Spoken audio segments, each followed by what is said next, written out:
ಯಾದಗಿರಿಯ ಹಲವೆಡೆ petrol diesel ಸಿಗ್ತಾ ಇಲ್ಲ. ಬಂಕ್ಗಳಲ್ಲಿ ಪೆಟ್ರೋಲ್ ಹಾಗೂ ಡೀಸೆಲ್ ಖಾಲಿ ಆಗಿದೆ. ಬಂಕ್ ಮುಂದೆ ನೋ ಸ್ಟಾಕ್ ಅಂತ ಬೋರ್ಡ್ ಹಾಕಿದ್ದಾರೆ. ಬಂಕ್ಗಳಿಗೆ ಬಂದು ವಾಪಸ್ ಹೋಗ್ತಾ ಇದ್ದಾರೆ ಪಾಪ ಸವಾರರು. ಪೆಟ್ರೋಲ್ ಹಾಗೂ ಡೀಸೆಲ್ ಸಿಗದೆ ಜನರು ಬೇರೆ ಪೆಟ್ರೋಲ್ ಬಂಕಲ್ಲಿ ಏನಾದರೂ ಇರಬೇಕು ಅಂತ ಅಲ್ಲಿ ಹೋಗ್ತಾರೆ. ಅಲ್ಲಿ ನೋಡಿದ್ರೆ ನೋ ಸ್ಟಾಕ್ ಬೋರ್ಡ್ ಇರುತ್ತೆ. ಮತ್ತೊಂದು ಪೆಟ್ರೋಲ್ ಬಂಕ್ ಹೋಗೋಣ ಅಂತ ಅಲ್ಲಿ ಹೋಗ್ತಾರೆ, ಅಲ್ಲೂ ನೋ ಸ್ಟಾಕ್ ಬೋರ್ಡ್. ಹಿಂಗೆ ಆದರೆ ಹೆಂಗೆ ಕತೆ ಅನ್ನೋ ಪ್ರಶ್ನೆ.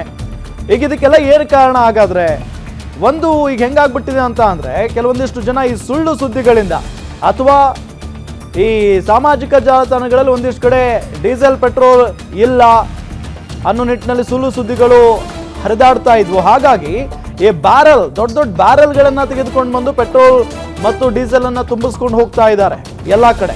ಸೊ ಹಿಂಗಾಗಿ ಏಕಾಏಕಿಯಾಗಿ ಪೆಟ್ರೋಲ್ ಮತ್ತು ಡೀಸೆಲ್ ಖಾಲಿ ಆಗ್ತಾ ಇದ್ದಾವೆ. ಅದಕ್ಕೆ ಇದು ಈಗ ನೋ ಸ್ಟಾಕ್ ಬೋರ್ಡ್ಗಳು ಕಾಣಿಸ್ತಾ ಇದ್ದಾವೆ ನೋಡಿ. ಒಂದು ಕಡೆ ಹಾವೇರಿಯಲ್ಲಿ ನೋಡಿದ್ವಿ, ಮತ್ತೊಂದು ಕಡೆ ಈಗ ಯಾದಗಿರಿಯ ಪರಿಸ್ಥಿತಿಯೂ ಕೂಡ ಇದೇ ರೀತಿ ಆಗಿದೆ. ನೋ ಸ್ಟಾಕ್ ಅಂತ ಹೇಳಿ ಬೋರ್ಡನ್ನು ಹಾಕಿದ್ದಾರೆ ನೋಡಿ ಯಾದಗಿರಿಯಲ್ಲಿ. ಸೊ ವಾಹನ ಸವಾರರು ಏನಪ್ಪ ಇದು ಪೆಟ್ರೋಲ್ ಡೀಸೆಲ್ ಇಲ್ಲದೆ ಹೆಂಗೆ? ಈಗ ಮೊದಲೇ ಬೇರೆ ದೂರದ ಊರುಗಳಿಗೆ ಹೋಗಬೇಕು ಅಂತ ಅಂದರೆ ಪೆಟ್ರೋಲ್ ಡೀಸೆಲ್ ಬೇಕೇ ಬೇಕು. ಸೊ ಈ ನಿಟ್ಟಿನಲ್ಲಿ ಬೇರೆ ಕೆಲಸಗಳಿಗೆ ಹೋಗಬೇಕು ಅಂತ ಅಂದರೂ ಬೇಕೇ ಬೇಕು. ಈಗ ಪೆಟ್ರೋಲ್ ಡೀಸೆಲ್ ಇಲ್ಲ ಅಂತ ಅಂದರೆ ಕೆಲಸ ಕಾರ್ಯಗಳಿಗೆ ಭಾಳ ತೊಂದರೆ ಆಗುತ್ತೆ. ಹಾಗಾಗಿ ಜನಸಾಮಾನ್ಯರು ಅಲ್ಲಿ ಪರದಾಡ್ತಾ ಇದ್ದಾರೆ ಇವತ್ತು.